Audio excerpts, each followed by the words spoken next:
tindak lanjut saya bagikan, saya kirimkan link ke anak-anak, tolong sampaikan apa saja perasaan kalian. Saya selalu sampaikan bahwa silakan menjawab sesuai dengan apa yang kalian rasakan, bebas. Ini ibu tidak akan melihat, oh kalau jawaban yang tidak baik, oh ibu akan memberi nilai yang tidak baik, tidak seperti itu. Saya selalu dalam setiap pembelajaran saya ingatkan bahwa silakan sampaikan sesuai apa adanya. Ada yang menyampaikan bahwa Bu, so sangat jenuh. Lalu siswa-siswa ini saya ajak bicara dari hati ke hati, berdua saja saya telepon, apa yang menjadi penyebabnya, apa yang dirasakan sekarang, mungkin ada dari keadaan keluarga mungkin karena pandemi.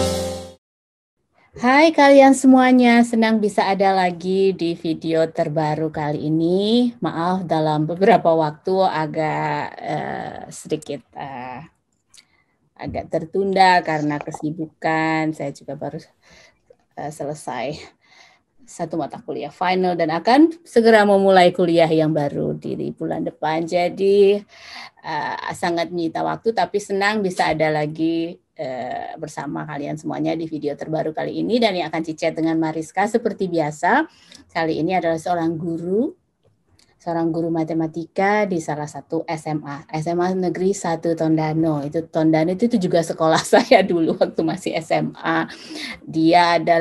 Beliau adalah Ibu Hartini Ngadiorejo. Selamat pagi. Saya susah spellnya.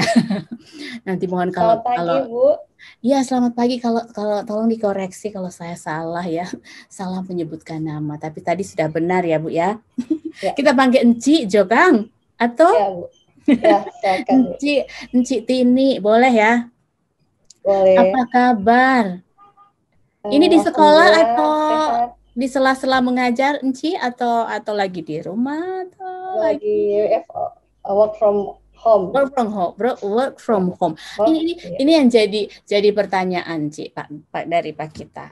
Kan mengajar matematika. Itu sebenarnya convert mana, Bu? In person atau online atau daring atau apa di Indonesia bilangnya? Zoom class, online class. Hybrid. Baik kalau tatap muka, Bu, langsung bertatap muka dengan murid. Lebih suka tatap muka ya.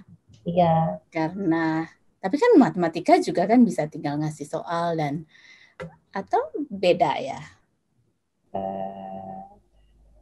Untuk matematika saya rasa lebih dengan kemampuan seorang murid dengan seorang guru lebih baik tatap muka secara langsung, Bu, kalau matematika, karena matematika bukan sekedar menyampaikan atau mengajar saja, tapi harus memberi pengertian agar siswa paham, karena ini ilmu abstrak. Apalagi kalau lewat daring, maka mungkin siswanya lebih abstrak lagi, Bu, memahaminya. Oke. Karena kita tidak bisa lihat langsung, apalagi di saat ini kan sudah berjalan 1 tahun lebih ini pandemi. Yang saya khawatirkan itu anak-anak kita kehilangan pembelajaran, tertinggal karena ada macam-macam yang mempengaruhi pembelajaran. Misalnya apa tuh? Mungkin ada siswa yang nyaman secara daring, tapi ada siswa yang lebih suka dituntun langsung, mungkin juga kesulitan jaringan atau tidak memiliki perangkat yang memadai. Banyak hal yang menjadi hambatan dalam pembelajaran kalau kita hanya terusan secara daring, Bu. PJJ, pembelajaran jarak jauh, itu bagi saya, Bu. Saya lebih suka tetap muka langsung dengan murid. Itu kalau menurut Ibu minat murid-murid SMA sekarang terhadap sains, math ya, matematika. Itu bagaimana dibandingkan yang sebelum-sebelumnya dan setelah pandemi ini? Apakah muridnya lebih banyak atau bagaimana? Ini kan ajaran baru, murid udah banyak berarti kan yang sudah terdaftar kan? Pengalaman pribadi saat semester baru ini, dalam satu kelas saat saya mengundang mereka daring memakai video conference, hanya satu siswa yang hadir, Bu. Hanya satu siswa. Ada alasan bermacam-macam, Bu. Tidak ada kuota, Bu. Jaringan tidak baik, dan yang lebih lagi, alasan yang lebih membuat saya sangat terharu adalah, Bu, saya membantu orang tua, Bu, bekerja gitu, tidak bisa mengikuti daring karena membantu orang tua, karena katanya orang tuanya kehilangan pekerjaan atau ya kesulitan, jadi dia harus ikut ke kebun, dan harus berbagi HP dengan adiknya karena dia merasa adiknya lebih penting, memerlukan, jadi dia memberikan kepada adiknya dan dia ikut bapaknya ke kebun untuk membantu di sana. Oh my goodness, saya jadi sedih dengarnya Ibu. Saya jadi ikut sedih. Jadi bagaimana solusinya? Solusinya ini semua, kalau kita ingin pembelajaran yang terjadi, pembelajaran yang bermakna, anak memahami, anak dapat mengaplikasikan, dapat memanfaatkan pelajaran yang kita berikan, solusinya adalah pada guru sendiri, guru, pendidik. Pendidik harus bisa mengembangkan kompetensinya, mengatasi hal-hal yang menjadi hambatan dalam pembelajaran. Misalkan kalau kuota, alhamdulillah sekarang pemerintah sangat berpihak kepada kita, kepada murid, diberikan kuota. Juga berkaitan dengan pembiayaan itu, dari Mas Menteri sudah memberi fasilitas bahwa bisa menggunakan semua untuk pembelajaran yang berpihak pada murid, misalnya pemberian transportasi untuk murid, atau memperbanyak modul lalu kita bagikan kepada siswa, modul-modul yang tercetak.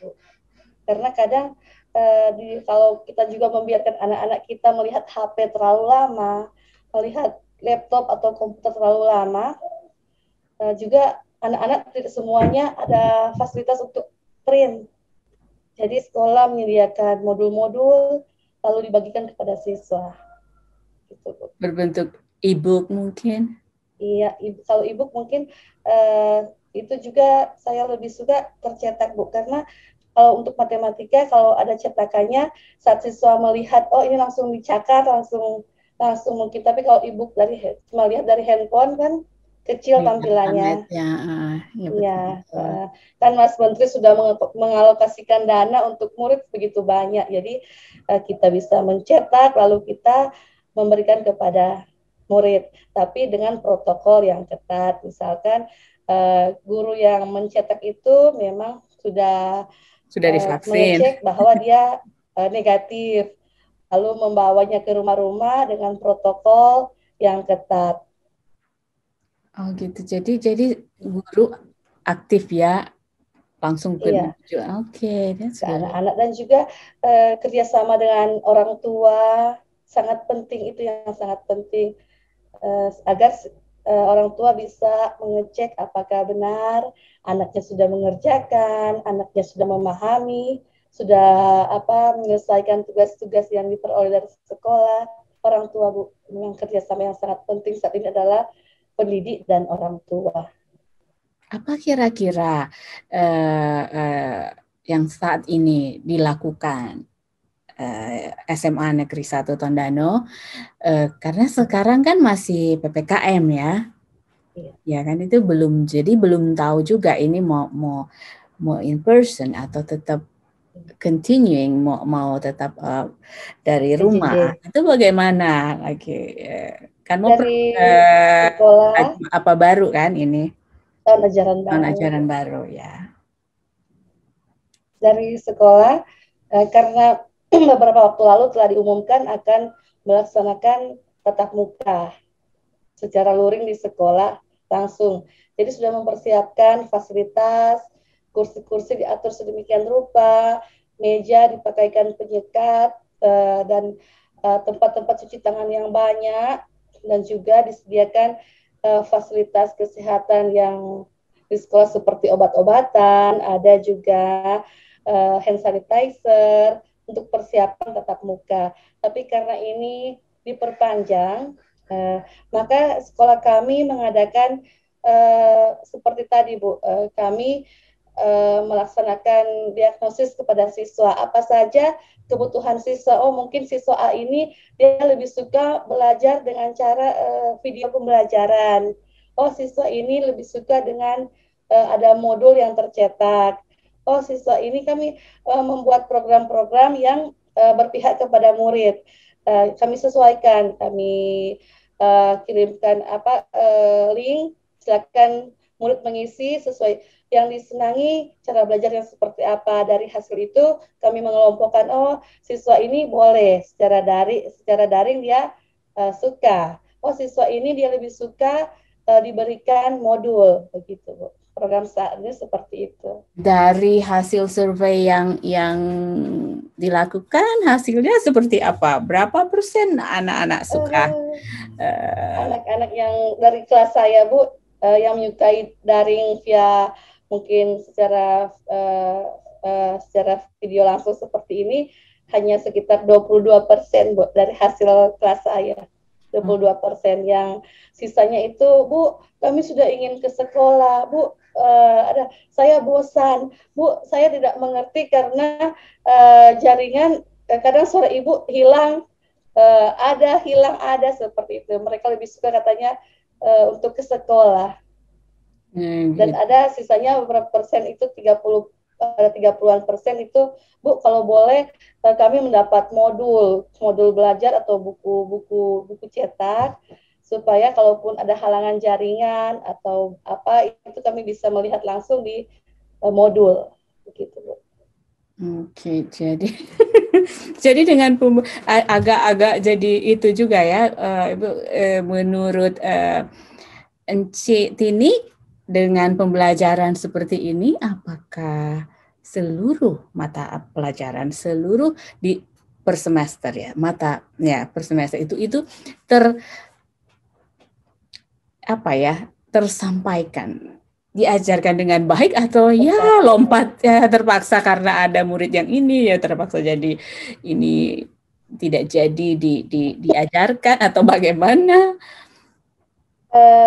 Kalau saat ini Bu, memenuhi tuntutan kurikulum itu bagi saya itu di nomor 2. Di nomor 1 itu adalah kesehatan pendidik dan kesehatan anak didik yang utama.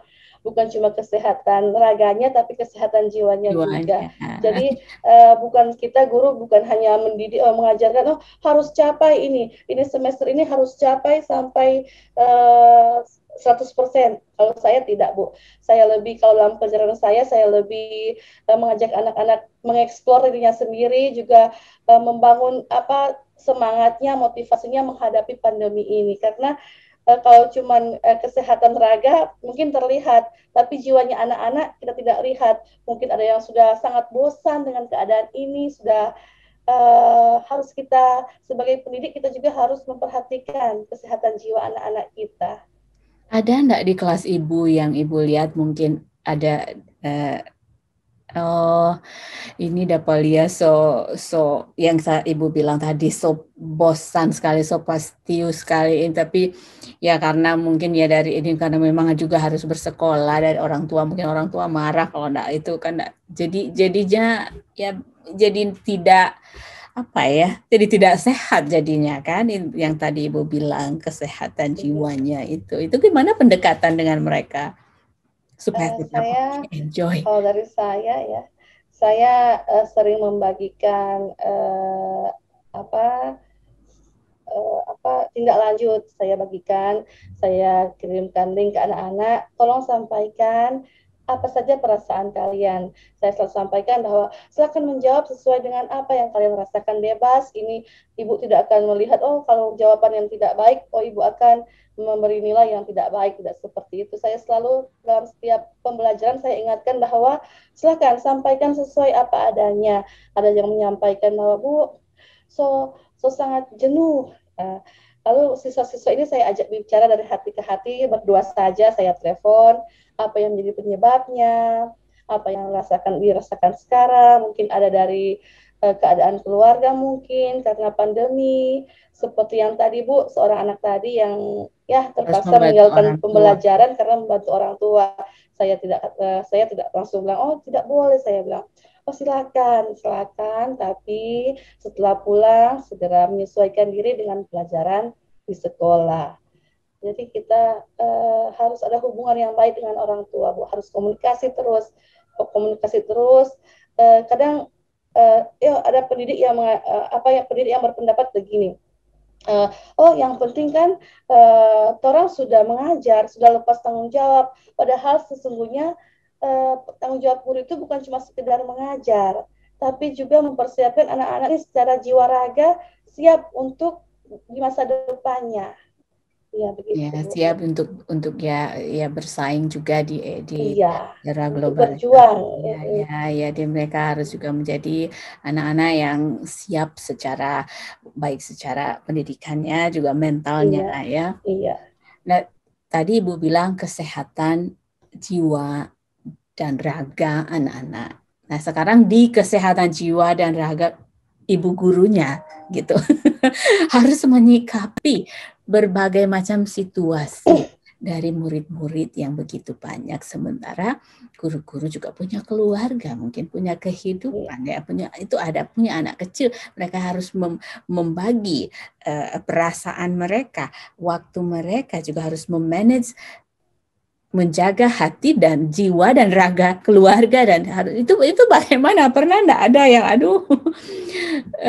berada pada situasi yang juga sulit seperti ya.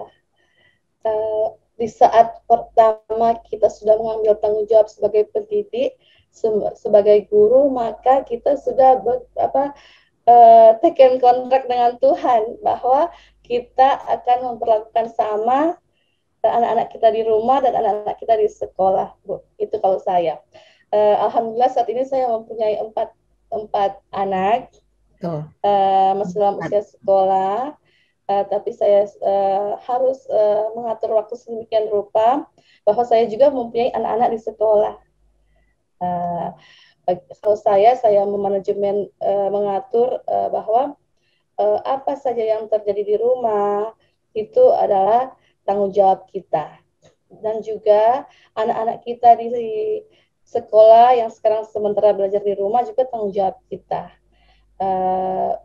Hanya itu, Bu, satu, bahwa kita harus ikhlas.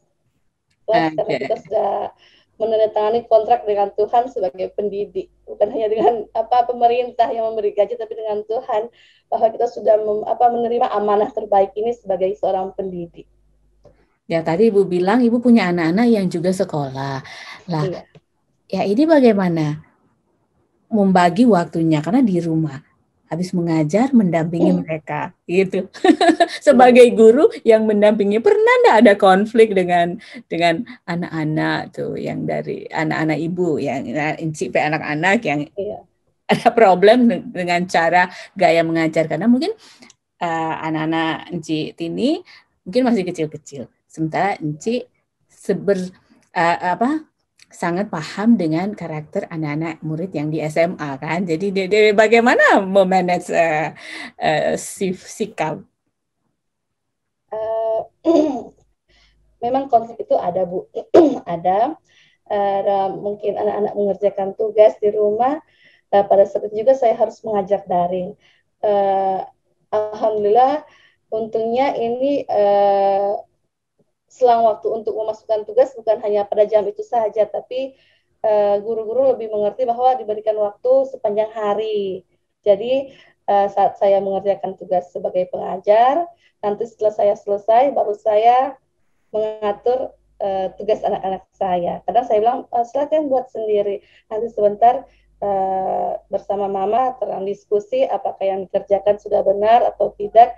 Dan untuk anak saya yang masih usia dini, saya tidak memaksakan, oh silakan harus buat semua. Yang penting dia sudah mengarah, sudah berusaha, sudah saya hargai. Dan juga bagi murid-murid di rumah, murid-murid saya sering memberi apresiasi kepada mereka. Saya sering memberi, oh siapa yang hadir paling pertama di meeting, ada hadiah. Mau pilih hadiah berupa apa, silakan. Saya beri kebebasan kepada mereka, silakan sukanya apa, agar supaya Bu semangat mereka, motivasi mereka tetap ada gitu.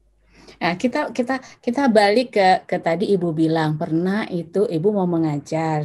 Begitu Ya. sign in di Zoom-nya atau apa itu tiba-tiba Ibu bilang cuma satu murid yang sign in. Itu that's awkward. Jadi bagaimana Ibu?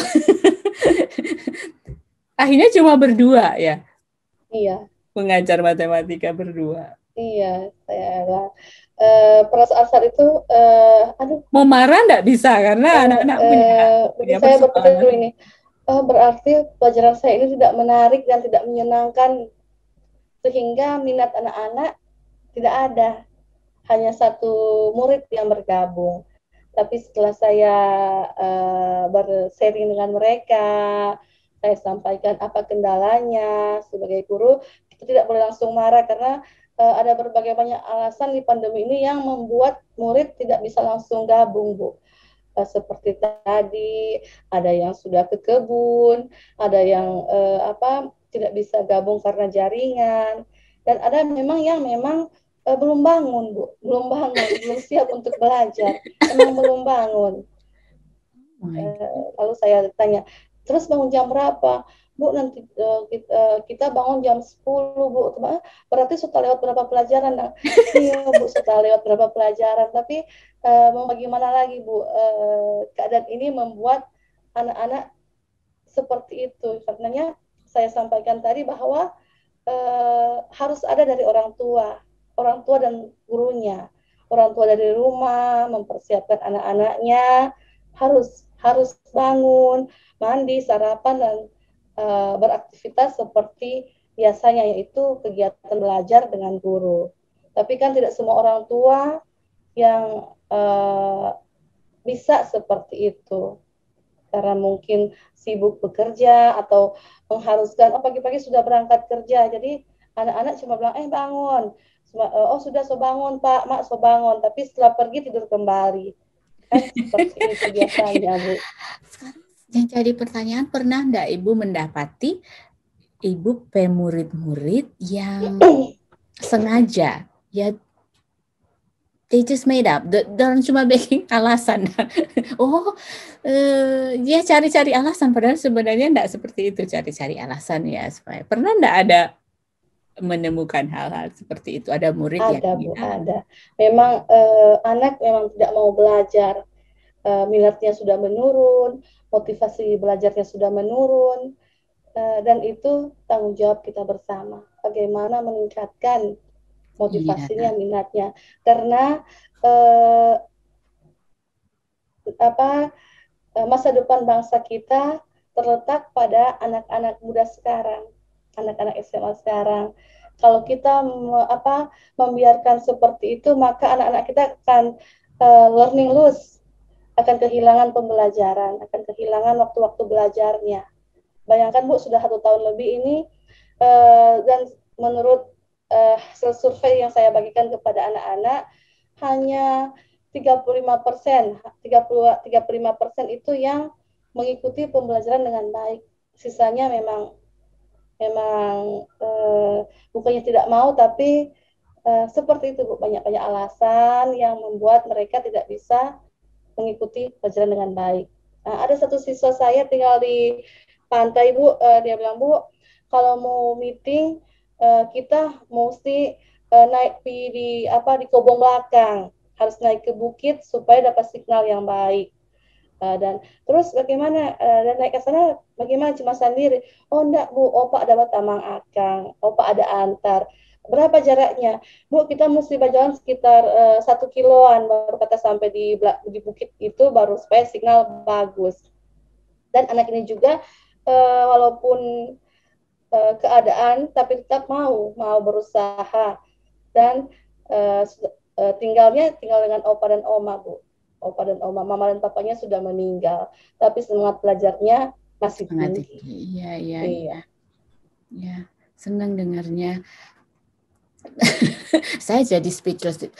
Senin tahu mau bilang apa? Iya, ternyata Karena di antara ada juga diperhadapkan pada kan harus mengerti keadaan saat ini sangat sulit. iya. Tapi di sisi lain juga kan harus belajar supaya tidak ketinggalan. Ya, jadi susah juga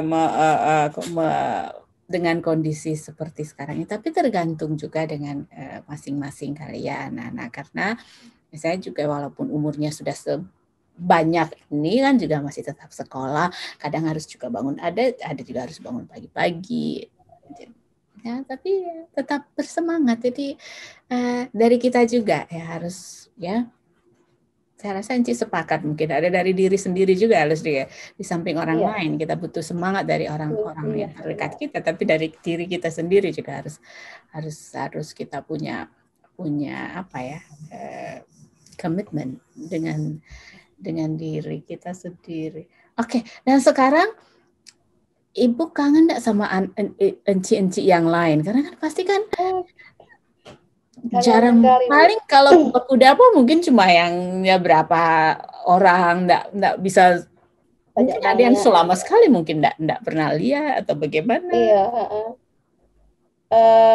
kalau rindu itu memang sudah sangat rindu karena apa, Bu? Biasanya menghabiskan berjam-jam Ya, melebihi waktu dengan keluarga, tahu jam 7 sampai jam 3 berhari-hari bersama-sama, lalu tiba-tiba harus menjaga jarak, harus berkumpul dengan terbatas. Jadi memang itu rasa rindu itu untuk dengan teman-teman yang lain sudah sangat-sangat tinggi, tapi dalam keadaan seperti ini kita juga harus menjaga. Dan satu lagi, Bu, tadi saya lupa, untuk matematika sendiri itu kan ilmu abstrak. Jadi saya kalau umpama mengajarkan kepada anak-anak, saya selalu mengaitkan dengan kehidupan sehari-hari. Misalnya contohnya saya mengajarkan perbandingan segitiga siku-siku. Saya mengarahkan kepada anak membuat karya. Membuat karya yaitu melakukan pengukuran sendiri. Di rumah silakan ukur apa saja benda-benda di sekitar kalian, silakan ukur, lalu buktikan apakah benar yang ibu ajarkan. Benda apa saja, meja, buku, pintu, atau mengukur tinggi pohon atau apa saja, silakan kalian terapkan yang ibu berikan. Lalu saya juga arahkan kepada anak-anak, videokan yang kalian buat tadi, yang kalian buat itu praktek tadi kalian videokan. Silakan pakai aplikasi apa saja dan juga silakan edit, tambahkan mungkin stiker, tambahkan lagu. Jadi anak-anak merasa diberi peran, mereka yang berperan bahwa mereka pusatnya adalah mereka, bukan hanya saya yang berceramah begini sampai mereka tertidur mendongeng mereka dengan matematika. Jadi saya lebih membuat mereka yang bergerak, bukan saya cuma mengarahkan. Ini atau akan mungkin kita buat. main games mungkin. Iya, game mungkin atau pada saat online, silakan kita masuk ada kuis bersama, yang juara 1 ada hadiah juga, begitu, Bu. Ya itu cuma memang kalau terus hadiahnya dari mana? Ya dari Dari saya kantong sendiri, ya. kantong sendiri. Karena apa? Citini. Bagaimana menggairahkan kembali anak-anak kan? Kalau kan di masa mereka itu tiba-tiba mendapat hadiah, berarti kita besok musik kita. Untuk saya tidak perlu susah-susah kuis terus, tapi yang mengabsen pertama juga saya beri apresiasi. Jadi besoknya biar ini siswa mungkin tidak ada motivasi, tapi karena dia ingat-ingat, aduh kita ini sudah ada pulsa, kita mesti absen paling pertama supaya mendapat hadiah. Seperti itu, Bu. Jadi merangsang anak-anak, pokoknya berbagai cara terang lakukan supaya anak-anak ini minat, motivasi ada kembali. Oke. Ini pertanyaan saya yang terakhir. Ini kan masih work from home, masih belum tahu kapan bisa in person ya. Jadi belum approximately time-nya mungkin belum tahu ya kapan mau mulai sekolah. Apa harapan Ibu nantinya kalau misalkan September tuh akhirnya, puji Tuhan semua tuh berjalan baik dan akhirnya bisa in person. Apa yang pertama kali ingin Enci Tini bikin tuh, Enci Tini lakukan ketika finally bisa bertatap muka, kelas tatap muka, dan ya apa-apa yang pertama kali mau dilakukan tuh?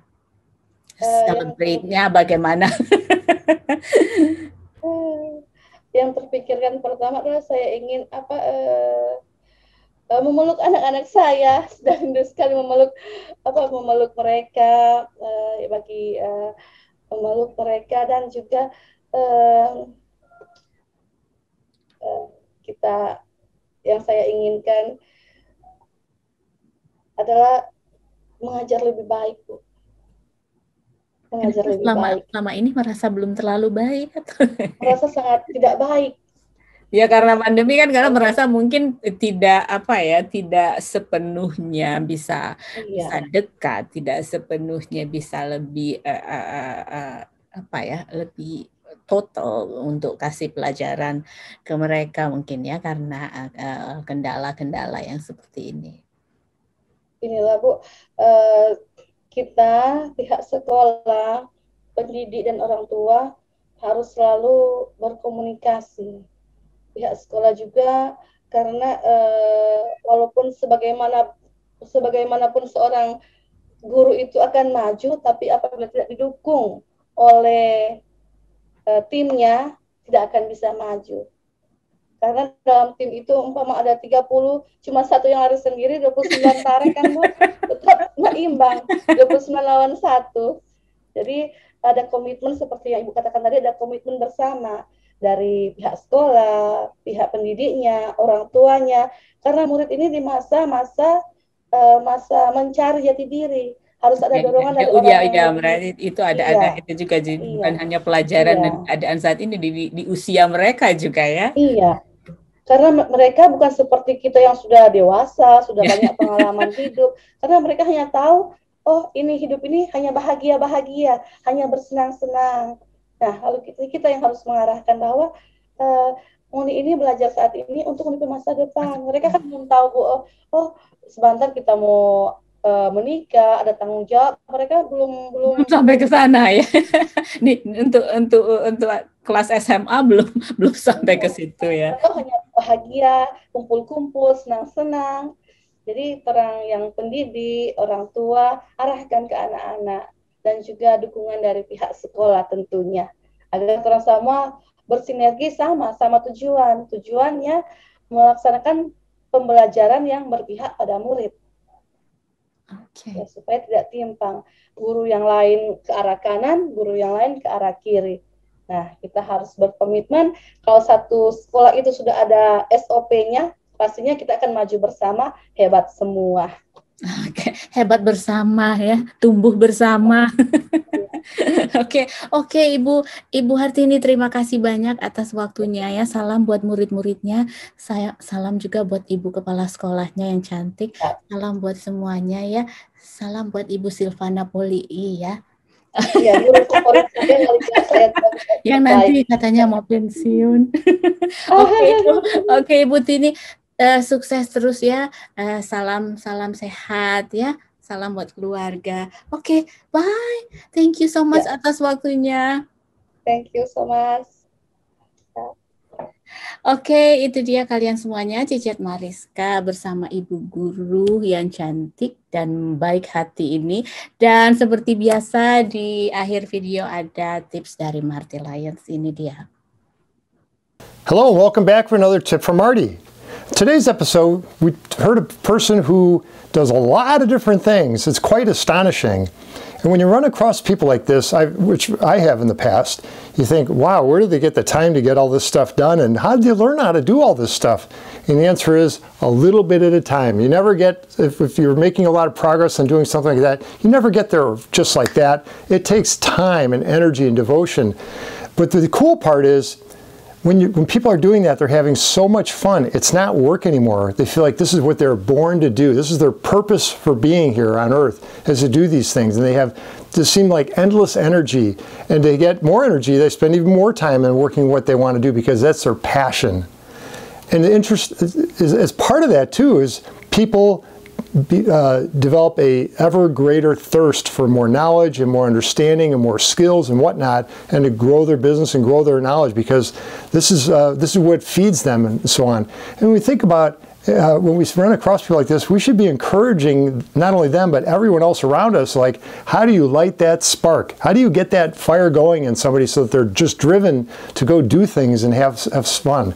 There's no such thing as somebody going to work anymore when they go to do what they love to do, and that is the best outcome you could ever have in your life. So there's your tip for the day. If you're in a position that you're not so happy with, try and find parts of it that are really, really encouraging, that you really like to do, and focus on that. And you'll have to get the other stuff done in the meantime, but when you think about the stuff you want to do, you'll get those other things done so you can get to the part you like to do and the part that really makes you come alive and gives you that passion and that burning desire to keep going. So that's your tip for the day. Unleash your passion, use your enthusiasm, get the things that you want, and you'll really have a lot more enjoyment in life. If you haven't subscribed, hit one of these buttons down here. We hope you're enjoying the show, and we will see you next time. Bye-bye.